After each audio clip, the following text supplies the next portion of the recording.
Thanks to Jeff. Zlatan, what happened to Germany? What happened? This is the game. Win or lose. There's no second chance like you have in the group stage. And if you don't score those goals, they had great opportunities to score. The goalie of Paraguay might have done game of his life. And then when it comes to penalties, 50-50. There is no favorite winning in penalties. But Paraguay is solid, defending good, and keeping that box tight. Germany pushing, the Deutsche Machine pushing, great chances. This is lottery. Penalties, it's like or you're here or you're zero. And I'm sorry for Tall. He scored the winning goal, but they took it away from him and then he missed a penalty. Yes, from hero to he might get criticized by the media and that, so it becomes zero. So, but this is the game. You need to be strong mentally and keep going. And unfortunately, the Deutsche Machine, they go back home. Thierry, you mentioned a minute ago that's the Paraguay today that you were expecting against the United States, for example. That's why I was saying, and Alex, we were talking about it, that don't play down the US. You open up that team. It wasn't luck. You did it. It's tough to play against Paraguay. So that's why the narrative after, no, you open up Paraguay. And you see that it's not easy to do that.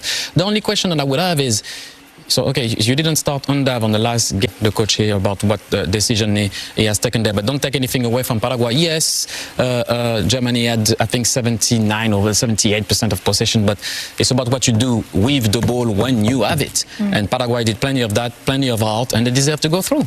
Alexi, Julian Nagelsmann with questions to answer, but the German Football Association as well, because this is now a bit of a theme the last few World Cups. Yeah, so first off, Zia, I love you, but I disagree with you when it comes to penalties being a lottery or a crapshoot or a coin toss. It is a skill, and by the way, historically, Germany has mastered taking penalties. This is the first time we've ever seen them lose. So there is a favorite relative to what has happened in the past when it comes to this. So this is something very special. This particular Germany team, as we mentioned, out in the group stage in the last two World Cups. I mean, last time they played in a round of 16. This is a round of 32. Was what, 2014? They're going to need a das Boot. They're going to have to find a way to get back to just a level where they can compete in a World Cup, let alone win a World Cup. So this is a complete disaster. Yet another failure. I mean, I guess silver lining, you got out of the group. But this is not what you expect from a German team. And we keep expecting Germany to be Germany.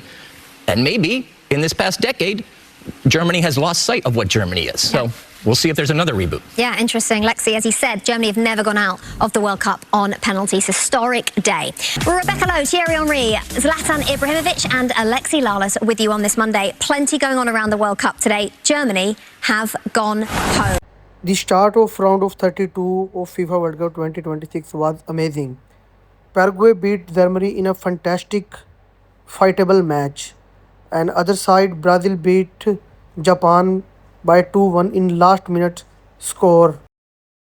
Brilliant coaches out there, but he's up there, top of the tree. I think it's fantastic the way the players are speaking about him. His you mentioned the word calmness is a great word. That's what he brings, because it was chaotic when he got the job. Okay, a lot of talented players, but he's bringing people together. And I spoke to Gareth Bale a few months ago. We're talking about his strengths, and he said he keeps things quite simple, but he makes everyone feel special. And you're sensing that just from the feedback there with the players. And he's probably gone back to basics. Brilliant going forward, but he's also brought that, listen, we've got to be decent at the back as well and stop giving up daft goals. And I think calmness when you're managing Brazil is really important because there's so much noise around it. I'm lucky enough to have seen lots of, when he was at Real Madrid, and even when things were going badly, I made a point of looking at him on the touchline.